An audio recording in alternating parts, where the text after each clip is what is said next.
By understanding the root causes of inequality and listening to diverse lived experiences, we can begin to build more inclusive, resilient, and compassionate communities. Today's webinar will explore social justice across the many dimensions, including economic equity, environmental sustainability, health, opportunity, and community well-being. Our hope is that today's webinar not only informs you, but also empowers you to see your role in advancing justice and creating a positive change.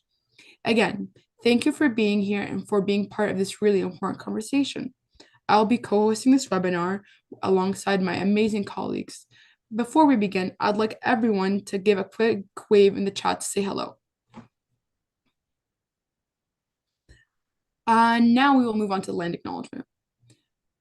We acknowledge the lands which constitute the present-day city of Mississauga as being part of the treaty and traditional territory of the Mississaugas on the Credit First Nation, the Haudenosaunee Confederacy, the Huron-Wendat, and the Wendat nations.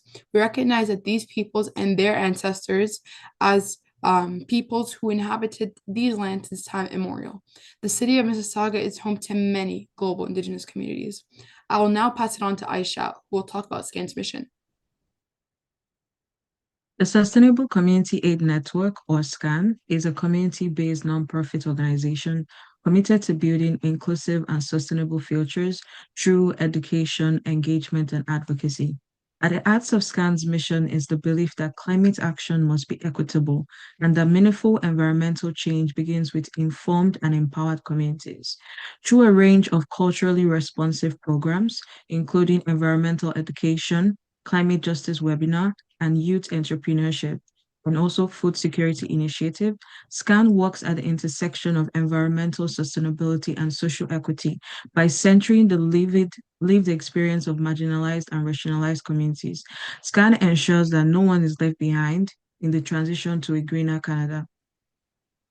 The campaign also supports the Sustainable Development Goal 16, Peace, Justice, and Strong Institution, which focuses on social justice and aims to promote peaceful, inclusive societies, provide access to justice for all, and build accountable institutions.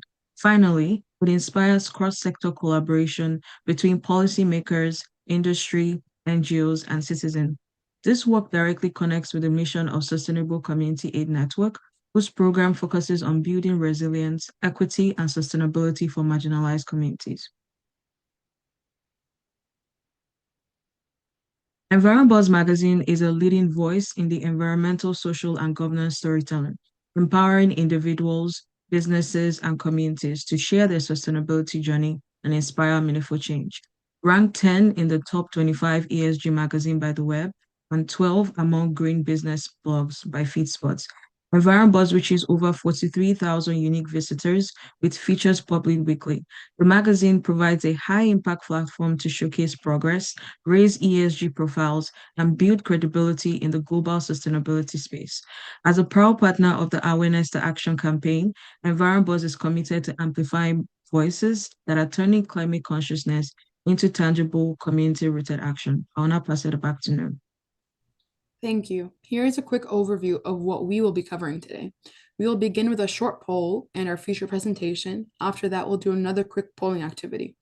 We will then introduce our panelists who will share the important work that they have been doing in their communities and organizations, followed by a panel discussion.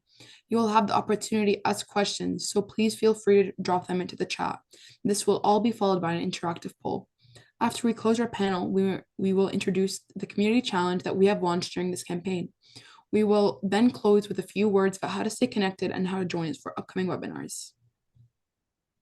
Here are our wonderful panelists for today. They are Kizoto Musa bin Mana, the founder and executive director of the Rwandan Canadian Healing Center. Imad Borsom, a journalist and political commentator. Neka McGregor, co-founder and executive director of the Women's Center for Social Justice, and Esther West, a cooperative development leader. The panelists will be introduced again before their segments. I will now pass it on to Karen. Thank you, Noor. So before our feature presentation, we want to warm up with a quick poll. So you should be seeing a poll appear on your screen right now with the question, what does social justice mean most in your daily life? So while you're answering this poll, Aisha will introduce our feature presentation, Obi Agusiegbe. Obi Agosigbe is a visionary leader in sustainability and environmental management, renowned for her expertise in environmental, social, and governance strategies and climate justice. As the founder of SCAN and the founder and CEO of EnvironFocus, an award-winning environmental consulting firm, she drives transformative solutions aligned with the UN Sustainability Development Goals. A certified environmental manager, energy auditor, and sustainability professional, Obi brings over 25 years of experience leading cross-border sustainability initiatives, corporate social investment programs, and climate action projects. Her work focuses on fostering inclusive community development, advancing climate resilience, and promoting innovative, equitable solutions for a sustainable future. She's passionate about bridging policy with grassroots impact. Obi is a speaker, advisor, and advocate for sustainable business practices, environmental justice, and ethical leadership. Through her venture, she continues to inspire organizations and individuals to take bold, measurable steps towards a greener, more just world. I'll now pass it on to Obi. Thank you, Aisha. Thank you, Aisha, for the introduction. All right, so we'll go straight on to our feature presentation, which sets the tone for the webinar. So today's conversation starts from a simple truth, where justice is not a nice to have, it's the foundation of sustainable development. When justice is missing, poverty deepens, climate impact worsens, and prosperity becomes unequal. When justice is centered, solutions become durable, inclusive, and transformative. Why social justice matters now?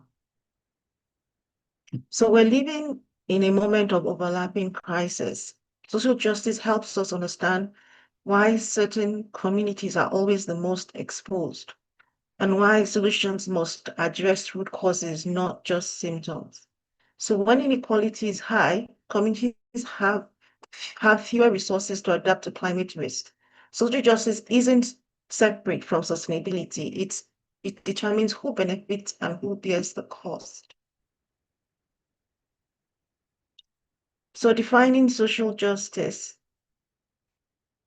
So social justice is about fairness in systems, not charity. It asks who benefits, who bears the burden, and who gets to decide. So poverty is a justice issue. Poverty is not accidental. It's shaped by policies, histories, and power. Poverty is shaped by systems, housing, employment, education, and access to services. So addressing symptoms without addressing structure leads to short-term fixes, not lasting change. So viewing climate change, that climate change is a social justice issue. So those least responsible for climate change often face the greatest risk. So from heat waves to flooding, climate action that ignores justice can deepen inequality. So justice-centered climate action ensures those most impacted are also part of the solution. So you'll see that low-income and racialized communities experience higher exposure and lower recovery capacity. And these communities often contribute least to the emissions. So looking at energy, food, and transport inequity. So access to clean energy, food, and mobility, and as transportation determines opportunity. These are justice issues and climate solutions when addressed equitably. Now, the cost of ignoring justice, right, is that solution fails. So we see short-term fixes that collapse under pressure because they do not address inequity. Now, justice as a solution multiplier, right? Justice doesn't slow progress, it accelerates it. When people feel seen, protected, and empowered, policies work better and last longer. So looking at the economic returns of justice. So justice is not a cost, it's an investment. Inclusive policies strengthen resilience. Reduce public spending and long-term reduces public spending long term and grow local economies. So looking at right-based approaches, so right-based approaches they work, right? And when you say right-based approaches, you're looking at community-led projects, right? So when communities are decision makers, not just beneficiaries, solutions last longer and deliver better outcomes for people and the planet. Justice-centered approaches, they shift power closer to those most affected. So on the upcoming slides, we'll see outcomes from a right-based approach. So like a community-led approach. So first is a cooperative business model, right? So example, a worker-owned and cooperative models. So they build wealth, right? One of our panelists is a leader in the cooperative business model. I will highlight the model. So prosperity does not need to be extractive. Justice-based economic models create stability, dignity, and long-term community wealth. So connecting justice, so justice is hand in hand with resilience. So we see another outcome, looking when community leads, right? And then when you notice, if you look at community recovery after a disaster, the before and after. So communities that are, where the community makes decisions and are community-led, they recover faster from disasters. So resilience is not just infrastructure, it's trust, networks, and inclusion. Justice strengthens all three. Now, when we look at justice through a human rights lens, right, a right-based approach moves us from charity to obligation. So governments and institutions have responsibilities. So when they do work, it's not just them having good intentions where we're like, oh, thank you, thank you, thank you, or something. No, but it's they have to be held accountable. They're required to do these things, and that's why they are elected to look after the people and make good decisions for the people, with the people. Now, when you look at the SDGs, it does address justice at the core. So the SDGs recognize that without justice, no goal can truly be achieved. Equity is a thread that ties them together. So awareness is always the starting point, but action is the goal. So justice becomes real when it shows up in decision making. So your role, right? So you don't need to do everything, but you can do something. Justice grows through collective effort. So in the next slide, we'll show you how, and we would like to help you start the process, so that there are no excuses. So we're introducing our 30-day challenge. This challenge invites you to practice justice, not just talk about it. So through one meaningful action over 30 days, your role and the action you take can lead to a positive change. So more information on the challenge will be provided towards the end of the webinar. All right, so imagine if we took one action and went from a me to a we, right? The product, is systems change, right? So justice-centered action transforms concern into progress. So when equity leads, sustainability follows, and communities thrive. So I'll leave you with the question, right? What will change if justice truly guided our decision? What will change? Now so justice is not abstract, it's deeply practical, right? Okay, so also I'll leave you with this quote, right? By Cornel West. He says, justice is what love looks like in public. Justice is what love looks like in public. All right, so thank you for being part of this conversation. Justice begins with awareness, but it sustains through action, courage, and community. So we're now going to look forward to the panel discussions, and I will transfer this to Karen, back to Karen. Thank you. Thank you so much, Obi, for that inspiring and powerful presentation. I hope everyone walks away with a deeper understanding of how poverty, inequality, and sustainability are deeply connected. Social justice must be at the center of climate action and community well-being, not just here in Canada, but around the world. We will now move on to our next poll, so please take a moment to answer the question on your screen as we reflect on how these issues show up in our own communities. While you are answering this question, we will now move on to the panel discussion. Before we proceed with the discussion, we will introduce the panelists, and they will each be given 2 minutes to present their organization's initiatives. A timer will be shown on the call, so please be aware of the time of each session. I will now introduce each panelist in no apparent order. Our first panelist is Kizito Musabimana. Kizito is the founder and executive director of the Rwandan Canadian Healing Center. I will now pass it on to Kizito. You have 2 minutes for your presentation, and you may start now. Thank you so much to Scan and the team.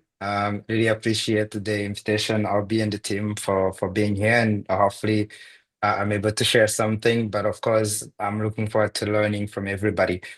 So yes, I'm the founder and executive director of the Rwandan Canadian Healing Center. We are based here in Toronto. We've been in operation since 2018. And the organization that I now lead started actually out of my personal experience, my PTSD, trauma, and post-traumatic challenges that I faced. Obviously, having lived through the 1994 Rwandan genocide against the Tutsis, myself and many people who lived through those experiences, eventually those things come back to haunt us. And for me, that experience happened around 2009 to 2012. Where I lived through a lot of challenges, including suicidal thoughts for many years. And of course, I was able to overcome that. I did a walk from Toronto to Montreal, holding a ricochet as a symbol of the challenges that I had carried in my life. The walk was in 2016, and from there, came back, connected with the Rwandan community in Toronto, and I was able to establish the organization. But also beyond that, have been able to do a lot of work around, collective collaboration with other agencies, building capacity for not just our organization, but also supporting other agencies in the African community. We've since I think 3 years ago, we started doing work around refugees. So we are now doing transition housing. We're housing African refugees that are looking to advance in society here in Canada. And of course, we have a community hub downtown here, Toronto, where we bring together different agencies to create a home, which is a part of our affordable housing initiative that we started in 2021, looking to develop what we call the African Canadian Affordable Housing Village. And that's where we are, and we're looking to develop those across the city and across the GTA and beyond. Thank you so much, Kizito, for your informative presentation. It was nice to hear about you and your organization. Our next panelist is Ahmed Barsoum. Ahmed is a journalist and political commentator. So I will now pass it on to you, Ahmed. You have 2 minutes for a presentation, and you may begin. Thank you, and thank you for having me with you today. It's a pleasure to be among this wonderful panel and the organization. In fact, it is my first time to be among environmental and social seeking group, social justice seeking group, and this is exactly falls within my field of writings. So I'm a freelance journalist. I do not write for a specific journal, different publications. Also, I go on lots of YouTube channels as a commentator for political and social and economic issues. And also, I have my own writings and my own blogs. Also, I write short stories and the movie scripts. But my main focus always is on the social issues around the world and specifically in Canada, because this is the place I live in. This is where my family and my children grew up, and I'm looking forward to have a better life for my grandchildren as well. So my focus on social issues actually is rooted since I came to Canada. I also got involved in political activities. I was member of a political party for some time, but I found out that better for me and for the future, I step out and be a commentator and analytical person and observer, because that gave me freedom to write my opinion without fear of punishment from the party. And unfortunately, party members, without naming any party, of course, they cannot speak the truth or they cannot speak their heart out. And that's why I prefer to step out from politics and focus on being a political commentator, analyst, and observer. And here I am trying to learn something new because of the social justice and relation with environment, which I never thought about before. My social justice researches and writings were about other areas. However, I'm happy to share it with you and also learn from you today. Thank you. Thank you so much, Ahmed, for your insights. I will now pass it on to our next panelist, who is Nneka McGregor. Nneka is the co-founder and executive director of the Women's Center for Social Justice. So I will now pass it on to you, Nneka. You have 2 minutes for a presentation, and you may begin. Thank you so very much for having me, and welcome everybody. Well, I always lead with the fact that I'm a survivor of gender-based violence and how that experience of, especially in the context of an intimate partner relationship, how that experience shaped my advocacy and activism work, which led me to actually starting the organization in 2008. The organization is made up of survivors of all forms of gender-based violence. Our board of survivors, our staff are survivors, our volunteers, our members are all survivors. And what we do with that lived experience is to turn our trauma into triumph and ways of changing the world. I think one of the most critical parts of the work is moving gender-based violence away from a silo and connecting it to all forms of sort of inequities, including land rights, water rights, animal rights.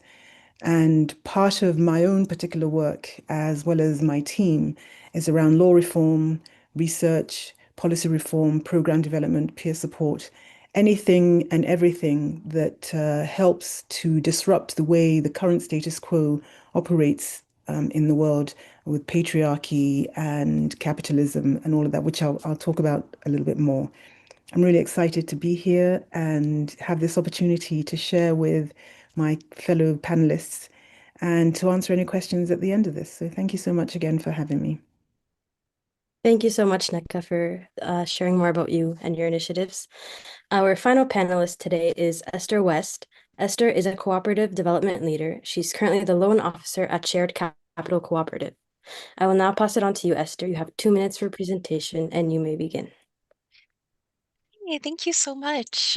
It's genuinely such an honor to be here and share and to hear what others are sharing as well. I'm excited to hear about everyone's work and believe our international solidarity efforts are critical in advancing social justice. Through radically imagining and building an environment-centered world together, of which both humans and communities are part, we advance social justice, and co-ops are one major way to build this world. There are roughly 60,000 co-ops in the US, and my background in particular is worker co-ops, which there are roughly 1,000 or so in the US. I work at Shared Capital, which is a cooperative loan fund that is a co-op itself and only lends to co-ops nationally. We've been around for 45 years and we're started in the Twin Cities. I'm also on the board of the Association of Cooperative Educators, COFED, which works with around land justice issues, and the Milwaukee Tool Library. I have a background, my background is mainly in co-ops through lending, education, research, and being a worker owner at Equal Exchange, and at the Ajani Group, a small BIPOC worker cooperative that mostly does co-op education and engagement. I also have an urban planning and environmental studies background and have done research.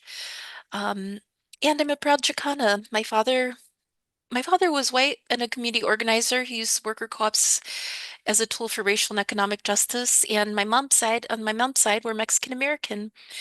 And she was also a community organizer and is a doctor as well. I say this to share that this is my lens. Each of our stories are important. Your story matters. And I'm really excited to connect around the topic of social justice today. Thank you. Thank you so much, Esther, for telling us about yourself. And thank you to all our panelists today for joining us. And I will pass it back on to Noor now. As you can all agree, we have an amazing lineup of panelists today. We are honored that they have taken the time to come and share their knowledge and expertise with us. I hope we can all learn something from them. And now we will start the panel discussions, and I will pass it on to Obi now. Thanks, Noah. So I'll be moderating the session. The panel will include all 4 amazing panelists. Each panelist will have a question directed at them. There'll be a minimum of 1 question per panelist, depending on time. And each answer will have a 2-minute time slot. So at the end of the webinar, we will reach out to each panelist for answers to their remaining questions, if any, which will be published in Everambo's magazine. I'm really excited with the panelists. I'm so excited and really looking forward to this. All right, great. So in no apparent order, we're going to start with Kizito again. Hi, Kizito. How are you? So your personal journey, right? From surviving genocide-related trauma to leading community-driven institutions is powerful. So how does healing-centered justice reshape how we design poverty reduction and social support systems? Thank you. And I want to start by, and I'm glad you have a timer because I sometimes could go on forever. I want to start with, this is the first time that I sort of acknowledge that there is a World Justice Day, and being that one of my personal heroes is my father, who was a judge and lived through a true essence of what justice is. Because to me, I look to him in terms of, we talked about the quote that you shared, which it goes by, justice is what love looks like in public. And I just thought about him again. So I just wanted to thank you for even giving me the moment to remember my father again, who passed away about 30 years ago today. So it's always an honor for me to reflect and to remember him. But in terms of answering that question, I believe, to me, you can't develop if you are obviously under poverty. And for us, when we talk about really healing trauma, it's, yes, healing traumas of war, healing traumas of the tragic experiences we've lived through, like the genocide against the Tutsis in 1994. But it's also healing trauma caused by poverty. One of the things we quickly realized when we started the organization, the Rwandan Canadian Healing Center, was that you can't heal somebody who is going through so much of the turmoils. And so the best way to reach them first is to give them the ability to thrive, or at least to be in a place of um, uh, having the ability to take in new information, to take in new understanding. And so I think it's always important to start with, how do we get you from a place of obviously, having lack of resources, to a place where you have some resources, you have a job, you have a future, you have a plan for how to move forward. Once you are there, then you can actually think about ways to move forward. So I say, without that, you can't really move forward. And that's how we've approached even our work. The village approach for us, it means we're bringing everybody together, and you're thinking from a historical, cultural grounding, and you have that grounding before you can move forward. So I think it's important to have that healing centered justice in order to look ahead, in order to design the future moving forward. Great, thank you. So that was excellent. Yes. So culturally, looking at people's culture, going back to the roots, and designing program systems based on, based on community needs is really what we require. So thank you for that. So that was great. Great. So the next question goes to Imad, right? So Yeah. Imad, from your perspective as a journalist, right? How does responsible fact-based reporting influence public understanding of poverty, climate justice, and inequality? And why does this matter for democratic decision making? Okay, that's a very deep question. It covers many areas in journalism first. So let's talk about it at the beginning. What is the role of a reporter or journalist? It's simply to deliver the truth, fact-based information to the public. And by doing so, That means that they are helping to deliver the message that the people need to know about their life, daily aspects of life, in a clear and not abstract way. So simply, fact-based journalism turns abstract issues into like poverty, like climate problems, into uh, tangible and quantitative measures on problems to solve the problems. So when reporting is accurate and contextual, this makes the decision easier for the uh, public or political authorities later on. Also, it helps the public to understand their rights. So if I am delivering wrong information to public, how could they demand for the rights if they cannot see it? And also, it is the role of the journalism and the media in general is to be non-biased as well. And that's a factor that does not uh, it's not obvious these days in many areas in media where most of the media are not non-biased. They are biased towards certain groups, certain advocacy groups, certain political groups as well, which makes it really unfair to the public. So simply, we need clear and honest journalism who can deliver the actual facts about problems like poverty, health issues, education, environment issues, all together in a simple form to the public, and which makes the political regime or the political decision makers make also a decision that they know that the public is aware of. And I do believe that democracy does not fail from lack of opinion, but it fails from lack of truth. Because living in a community like Canada, where we supposed to be one of the highest democratic countries in the world, we expect that we receive the truth from the media, also to be able to discuss it with our politicians and get the best out of it for our democratic process, of course. Yeah, that's good. Thanks, Imad. Yeah, so really, we need the truth to be able to make the right decisions. And yeah, the people are owed that at least, you know. So thank you for that. That was great. Thank Okay, you. so the next question goes to Neka, right? Next question goes to Neka. It says, gender-based violence often pushes survivors into poverty and long-term economic instability. Okay? How will social justice frameworks evolve to address gender-based violence as both a human rights and an economic justice issue? That is a huge question. I think that to address gender-based violence, GBV, effectively, I think the first thing we need to do is to stop treating it as sort of isolated, private issues between individuals and start looking at it as an all of society systemic issue. I think gender-based violence is heavily tied to capitalism, as I said in my opening. It's heavily tied to patriarchy, to the ownership of women, our bodies, our labor, and we are seen as merely to be in the service of the men in our lives.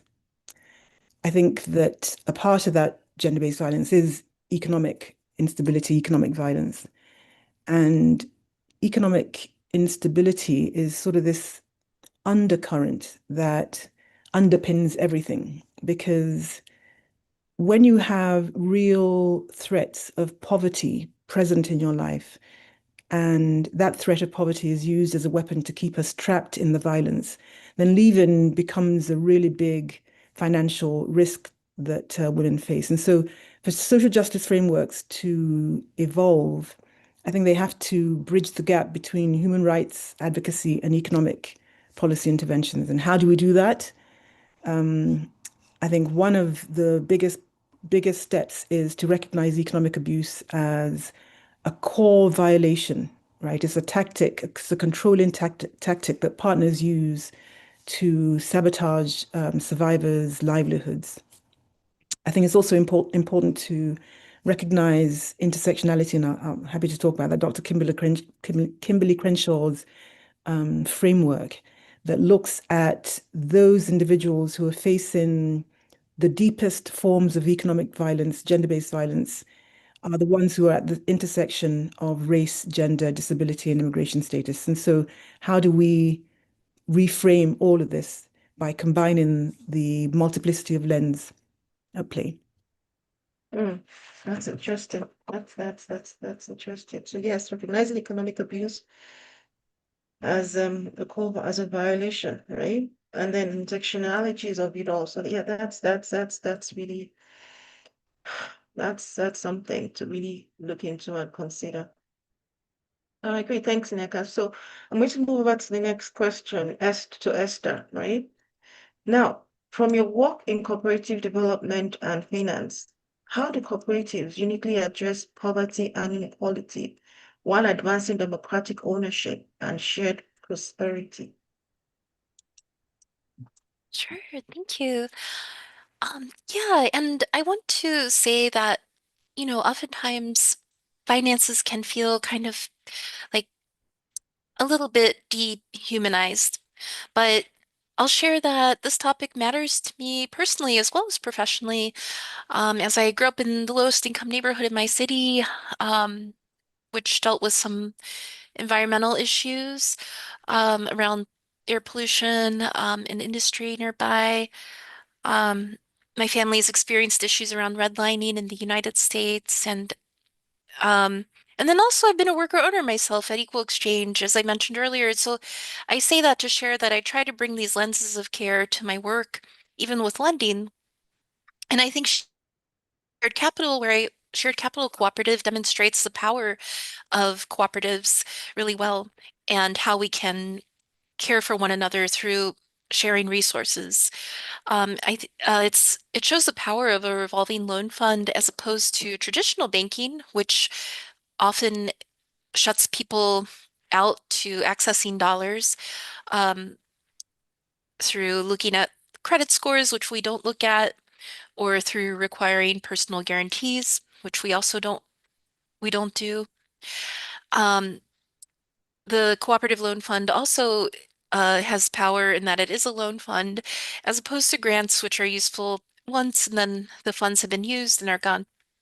So in 2025, shared capital dispersed 6.2 million to co-ops of many types and sectors, and 88% of these dollars went to co-ops that are majority owned by women, people of color, and or low income owned. And in 2025, we helped maintain or create 500 jobs. And we also supported lending to 100 affordable housing units. During the affordability crisis in this country, in the US, this allows for people to obtain home ownership collectively. Since shared capital began 45 years ago, we've lent, I have time up, I'm sorry. But yeah, since it began, we've lent out 87 million, and focus on areas of climate justice as well.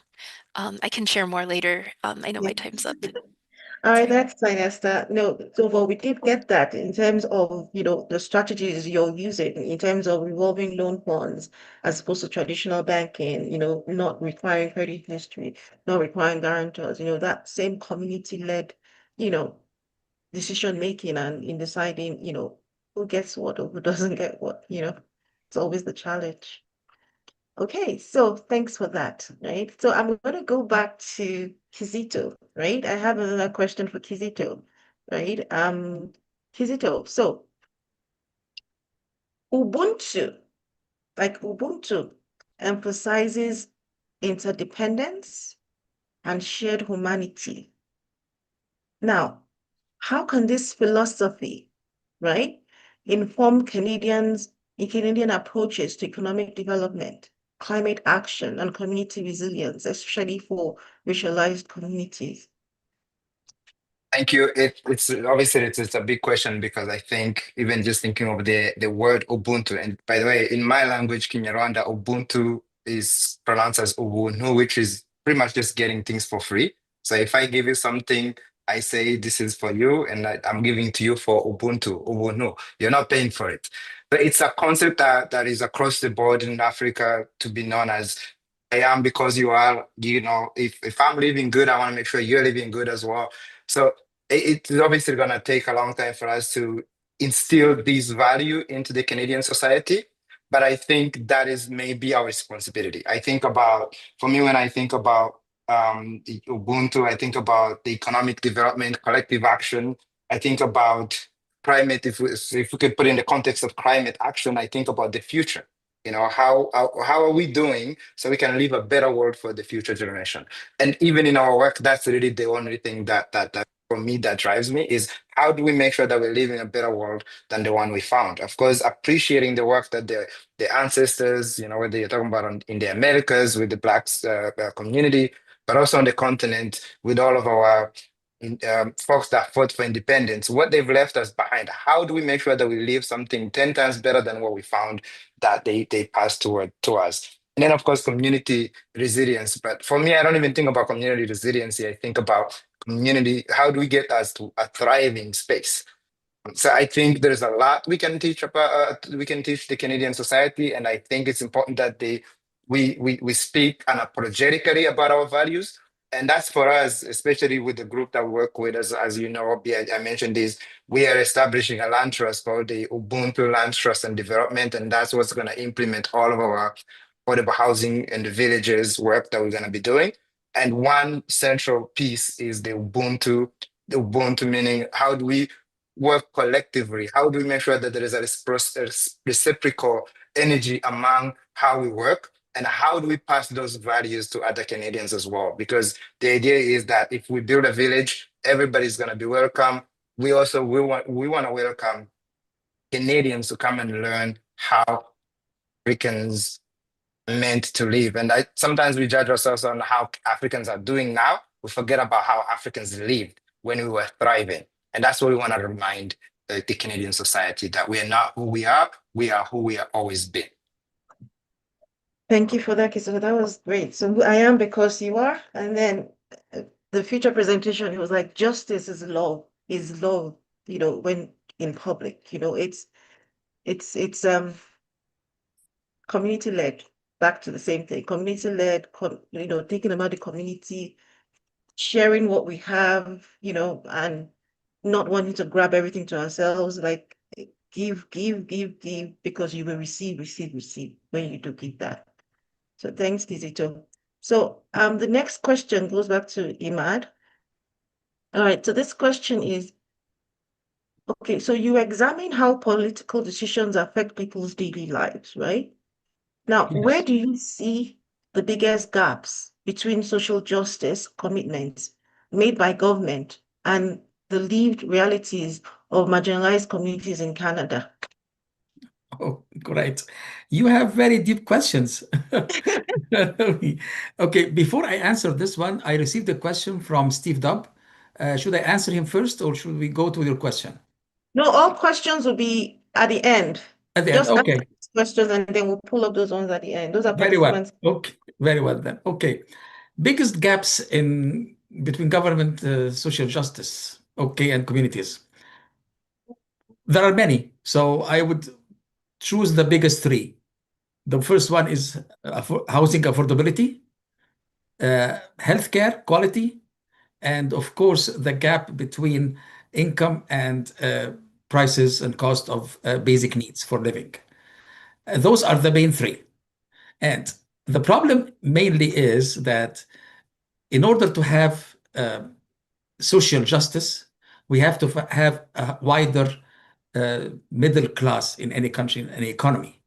When the middle class start to shrink, then we can face more of these problems, and these problems become bigger and bigger. So one of the things that government always often announce ambitious strategies and funding programs, but in reality, all these are not treatment for the diseases or the problems, just it's painkillers. So what we see nowadays is that the government can promise a lot but deliver less. The problem also here is that many marginalized Canadians still face rising grants and long term waiting for healthcare, but nobody's listening to them. And again, this falls under journalism, I put journalism because the message is not clear. Yeah, the message is not delivered to the government clearly, or it is delivered, but the government cannot see it. And that's why it is the issue is not usually absence. Oh, time up. No, finish up, please. Okay, so Canada does not suffer from shortage of promises, but it suffers from shortage of delivery of the promises, actually. That's what we have now. Thank you. Thank you for that. That was good. Thank you. Yes. All right, great. So let's go to the next question. And this goes for NECA. So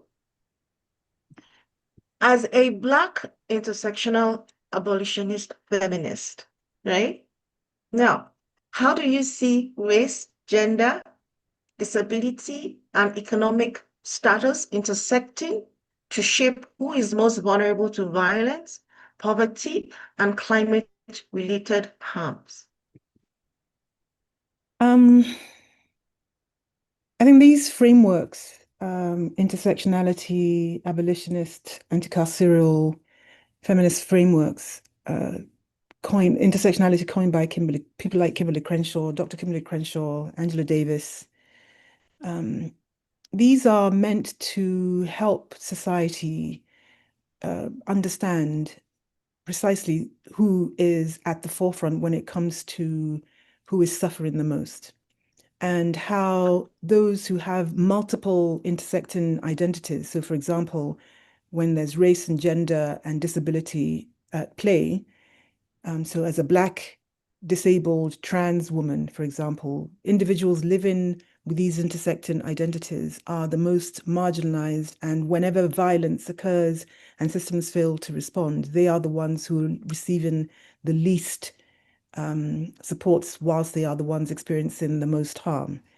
And so as I think about sort of practical solutions and how intersectional abolitionist approaches can help fix climate change and poverty, it can't happen without us dismantling these hierarchies of race and gender that makes certain lives feel as if they are disposable.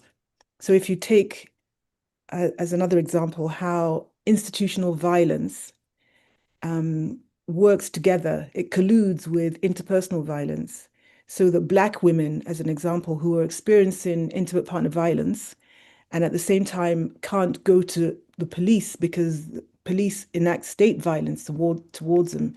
It means that being Black and a woman and say trans or young or older living with poverty means that our abilities to access safety and support is minimized because we have these multiple intersecting identities. And so I think the best way to look at it is through this abolitionist lens that allows us to move away from policing and move towards this sort of mutual aid, community-led care that I think is really the way that we change the trajectory of the violence and moving towards love. Yeah. Right, that's deep. I hear you. The more, the intersectionality is there, and the more you have on you, the less, the less care you have, or the less support, and so somebody to people like is a lot. And there's nothing you can do because that's who you are. All right, so the next question goes to Esther. Okay. So you have researched Latinx and rural cooperatives. Now, what lessons do these models offer for building resilient, local rooted economies, especially in communities often overlooked by mainstream policy and finance? Sure, thank you. So I want to frame the conversation by just saying that the communal and human-centered nature of cooperatives have been part of Latine and other BIPOC communities predating legal norms or Western colonization. Our communities have been operating in more equitable and sustainable ways. We often feel pressure to retrofit our cultures this way and assimilate to capitalism to survive. and to reframe within the professionalized lens, but that is by design, and that's a double-edged sword. I think one major takeaway through my research and just lived experience is that co-ops have a real opportunity to around connection, um, connecting people during times of need.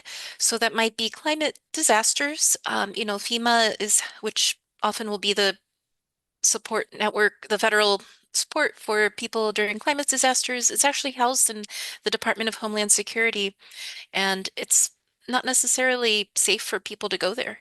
So if you're not a citizen, I think it's really critical, and like people are being disappeared right now into detention centers to line the pockets of corporations. So human-centered efforts, which a lot of the Latinx co-ops are doing, um, that are rooted in mutual aid and outside of the state, not necessarily within the state. Like sometimes they're in, like for example,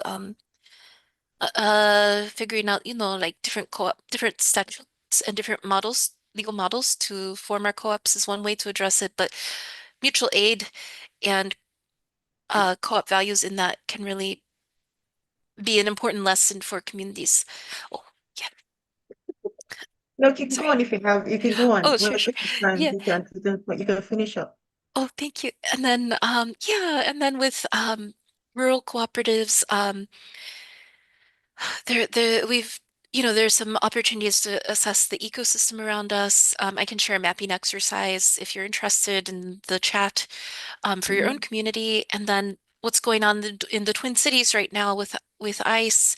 What we're seeing is incredible community resiliency coming out of the communities there that are keeping people safe and alive. And there's a huge concentration of co-ops there, and that's not a coincidence. Thank you. Great, thanks. Thanks, Esther. So yes, I know you have a lot more to say. I know you have so much. We're going to go to question and answers, and then I know you speak more on that because um it's happening now. Like you see the benefits of it right now. So that's great. Okay, so the last set of questions, right? So I'll go back to Kizito. So the last one, before we go into Q&A, and then we can ask arbitrary questions, like every other questions that we want. So you describe yourself as a storyteller committed to dignity and transformation. How can storytelling shift public narratives, influence policy, and mobilize action towards more just, climate resilient, and inclusive communities? Thank you again. So I would say actually any of these elements, without a story, you can't move, right? Whether you're looking at influencing policy, whether you're looking at shifting narrative, mobilization, it all begins with a story. So personally, my background is film. I went to film school. I was in the film industry for a while. I thought I would be telling stories, and then I'm here now. Don't ask me how that happened. But when we first went to film school, the first grounding or centering was the hero's journey, understanding where you are in the ordinary world versus the spatial world. Ideally, you want to be in the spatial world to get ideas, to get, to meet mentors, to really understand who you are. And all that comes from experience. It comes from knowing your legacy, your heritage. It comes from, accepting your challenges and really using those as your tool, putting those in your toolbox to kind of go to battle. Soldiers take guns and bullets. For us, it's our challenges. It's what we learn through our journeys. So for me, for example, the fact that I went through 3 years of depression, anxiety, suicide, all of that is what I use now. That is my calling card when I go out into the world. And if I don't tell that story, what's the point of even being here?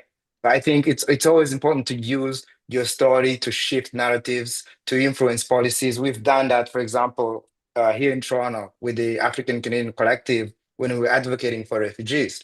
If I tell you, we've moved mountains with just telling those stories of the refugees and the experience that they endured, both to make sure they had shelters, but also to make sure that the organizations that were supporting them got reimbursed for all of the, well, not all, but at least some of the resources they had to expense. So I think it's important. And it's also important in terms of telling the story on what the climate resilience or climate, how do we create a better future, make sure that our communities are thriving now and in the future. We have to embed it in the story. Once you have the story, you can move the mountains, I believe.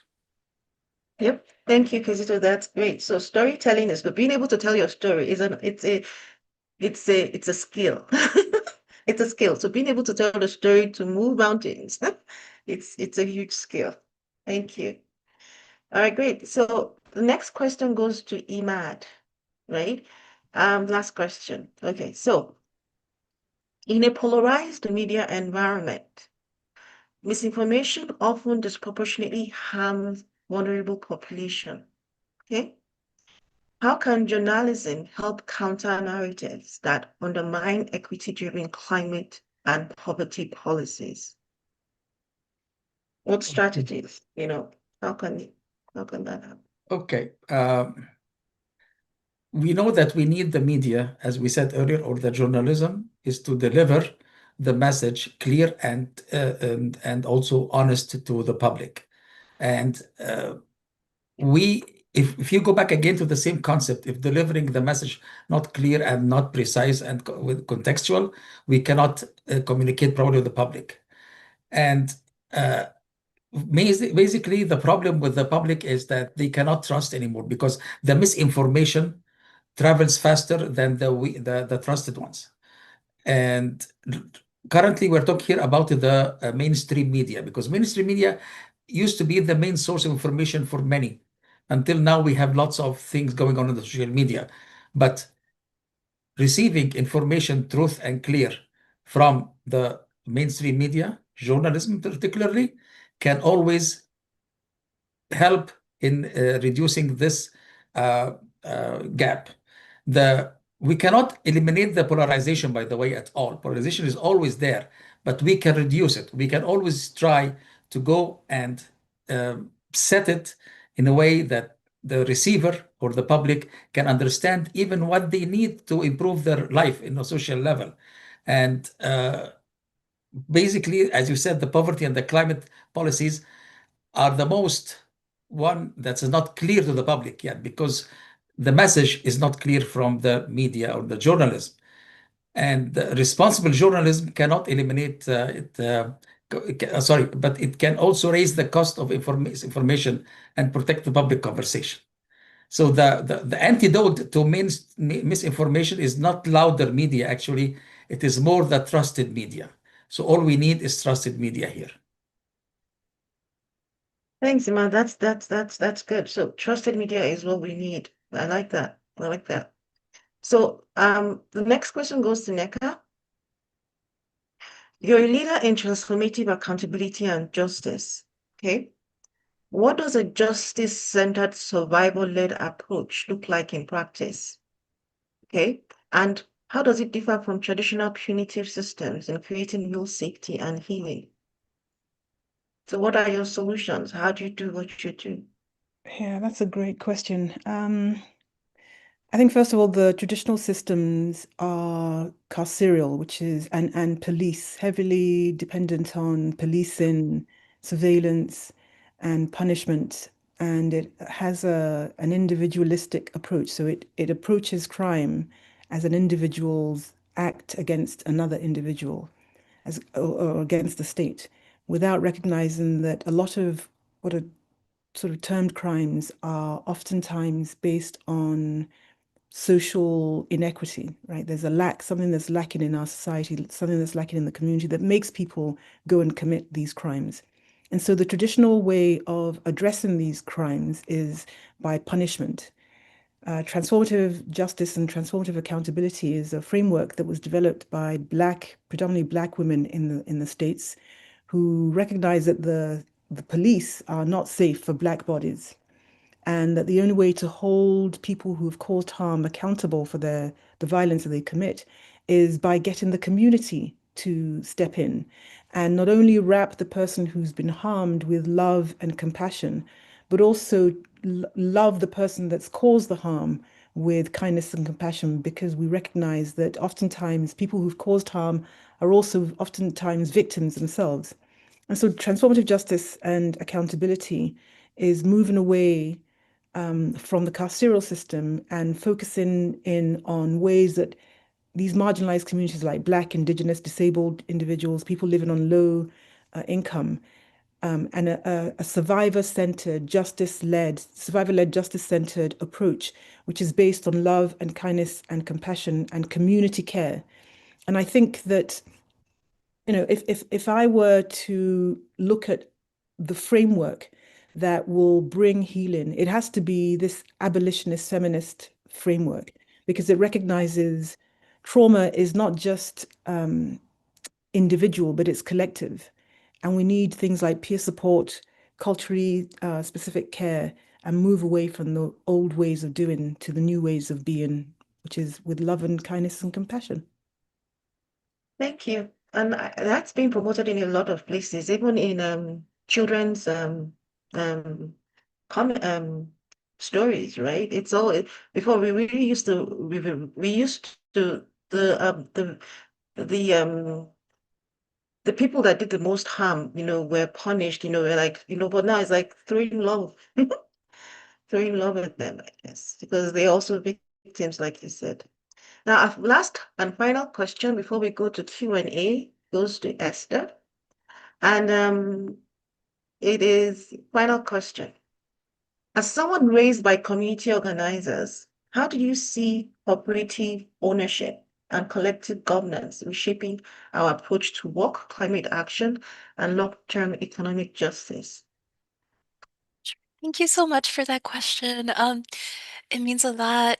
Yeah, my parents taught me to live out my values of love for each other. And I'm 42 now, and I honestly I can't find another way that quite makes life worth living. I honestly believe that our power is in our togetherness. The cooperative slogan is stronger together, and that rings true, especially in these times. For me, my co-op work is living out my values in a community together. And where I live right now, Milwaukee is a great place to do so through relationship building over time. I see people just caring about each other. And I know that sounds simple, but that's really powerful. And what we're seeing in the Twin Cities and throughout this country right now in the US, um, we're seeing that that's our superpower, that's our strength. Um, the solidarity economy and co-ops are tools not just to tear down the old that is harming us, which is like the military industrial complex and corporations and excessive greed in this country, but rather to build up the beautiful world that we want to see. We get to build something beautiful together. Um, I'll just share too that I was raised to expect to be surveilled all the time, frankly. And maybe in the past that was perceived as being overly cautious, but now there's a lens, a stark lens showing that that's not so far-fetched. We are actually, there is a lot of surveillance state right now. Um, and I think that, the greed and political corruption has really had a light shown on it lately in this country, in the US in particular. Um, and people are seen as, through capitalism, people are often seen as nothing more than money makers through their body's labor and seen as disposable. And so comparing that to a cooperative human-centric system is an extreme contrast and something that I find very beautiful to create something more cooperative together, more rooted in our humanity. Thank you, Esther. Now, this has been very, very interesting, very enlightening. Thank you, panelists. It's been a great discussion.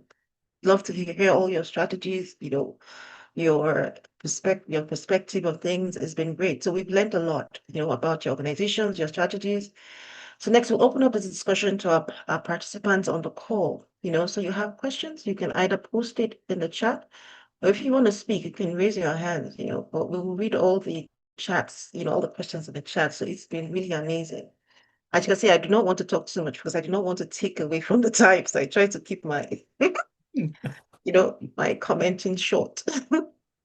So questions. Let's look at the questions. Okay, so I see there's a question. Let me see.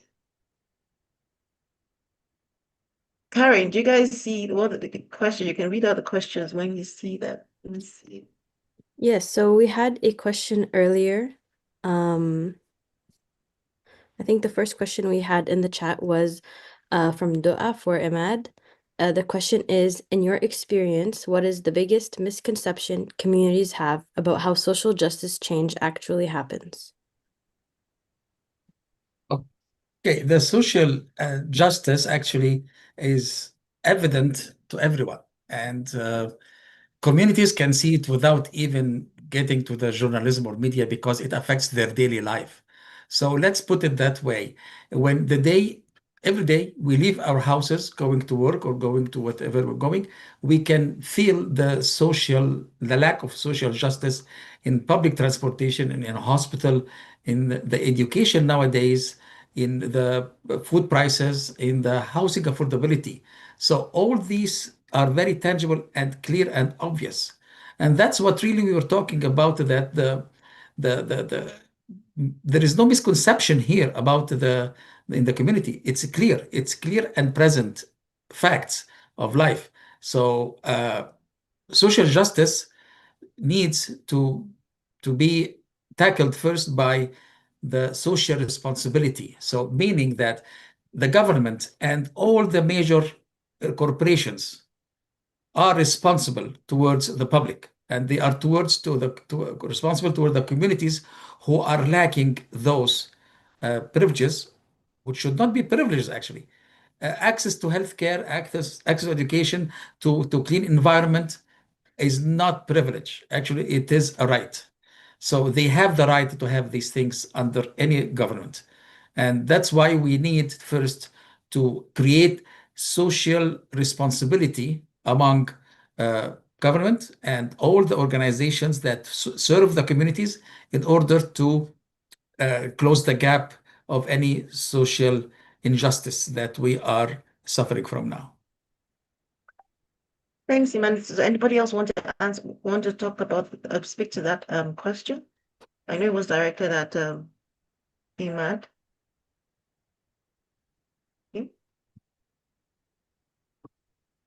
Okay. If not, we'll jump ahead to the next question. I see there's one for NECA.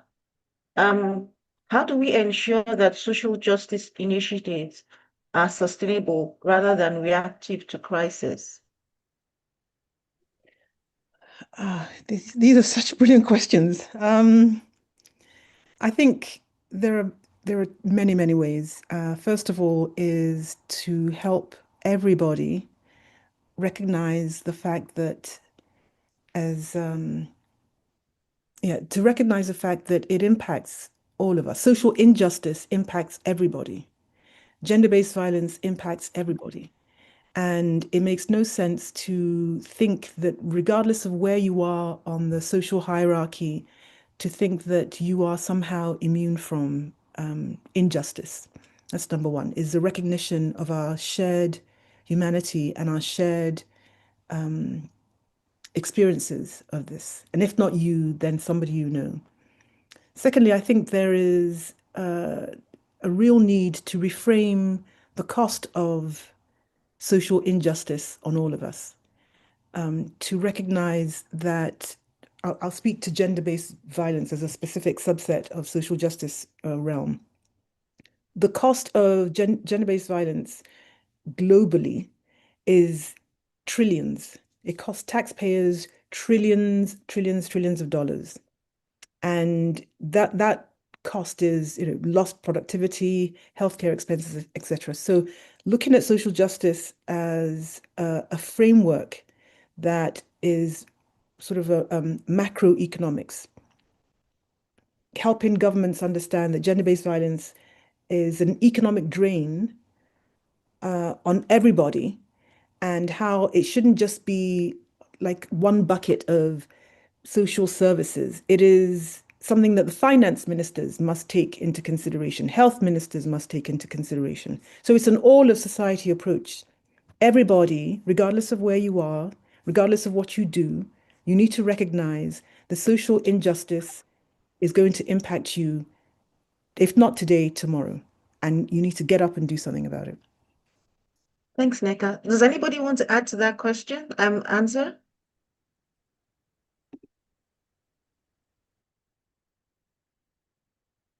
Okay, Esther. Okay, Esther, you can add to that. Either, yeah, just to add on, that's already brilliant. But yeah, just a few other things I've learned is with like one to learn from the past and also other locations. Mm, for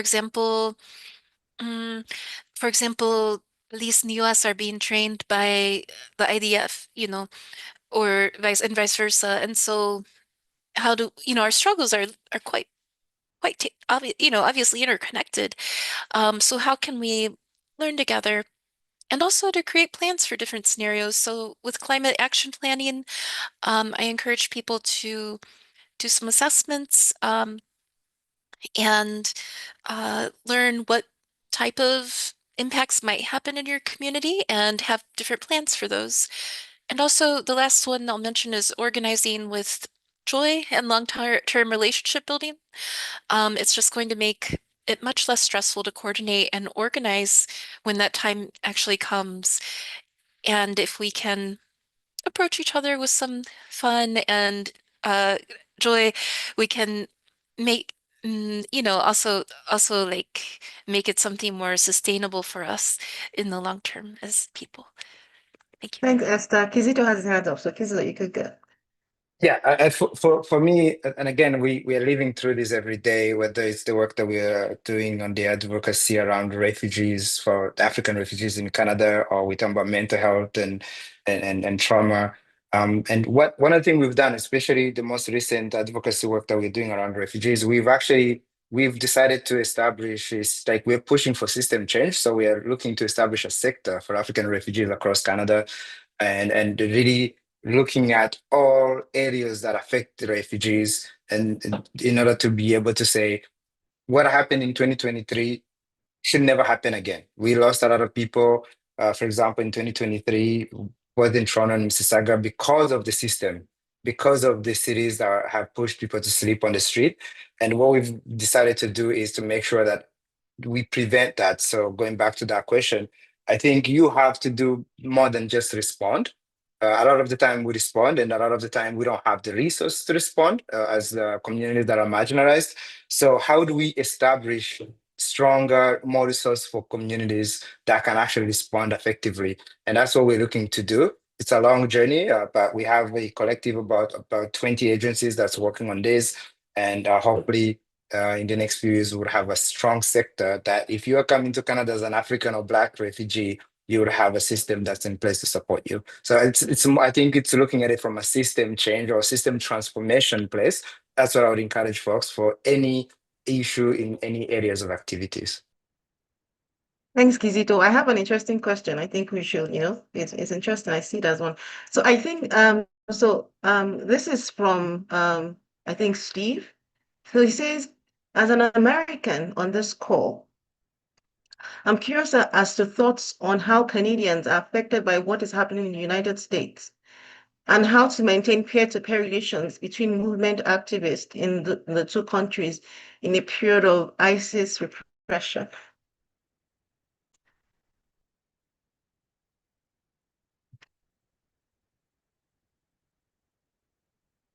Anybody willing to go for that?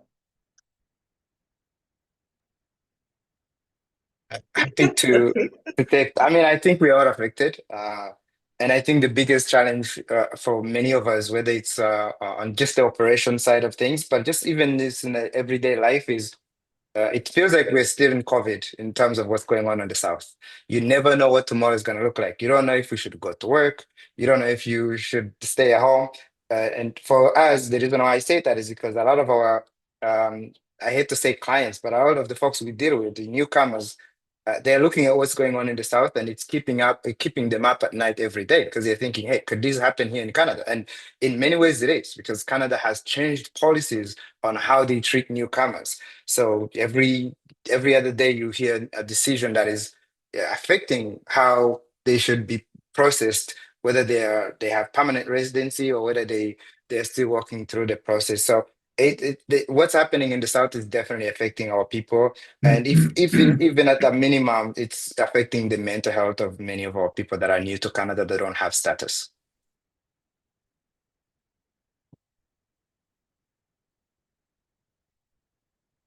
Just want to add something, if you don't mind, please, for Steve's question. So I just want to tell Steve, and this report is coming from a Canadian to American. First of all, whatever is happening in the States on the political or economic level cannot or never would affect a relationship between human beings on both sides. So as people of Canada and people of the States, we are all human beings living together on the same land, and we are facing the same challenges in the world in the future as well. So this bond cannot be broken by any kind of economic or political maneuvers.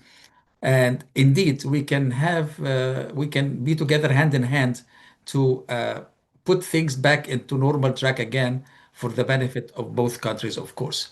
So I believe in cooperation between people and solidarity, so we can face the challenges of the future, the present as well.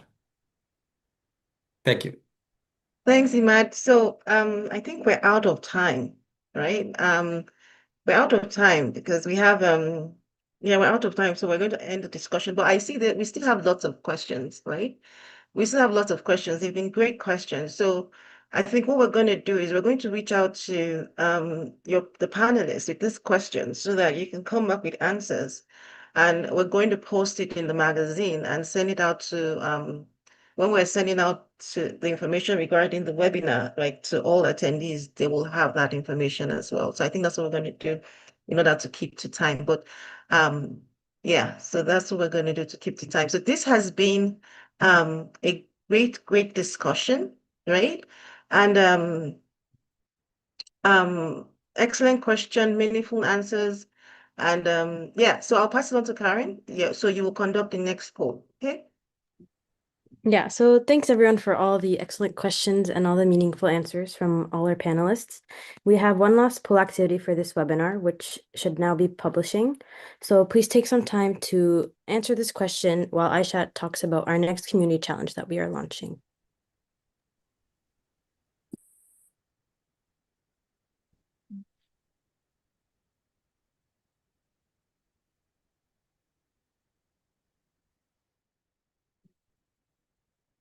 In honor of the UN Social Justice Day, we're inviting everyone to take part in our 30 Day of Justice in Action challenge.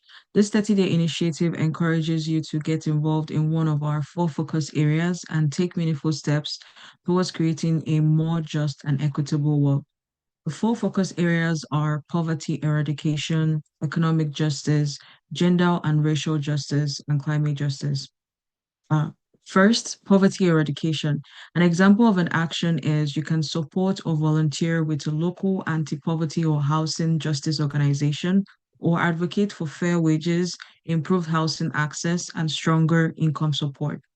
Second, the environmental and economic justice. Another example is supporting climate initiatives led by Indigenous, Black, or racialized communities and committing to reducing your household or organizational environmental footprint. Gender and racial justice. You can also participate in this by hosting conversations on gender-based violence, racial justice, or accessibility, and you can support survivor-led or community-based justice organization doing frontline work.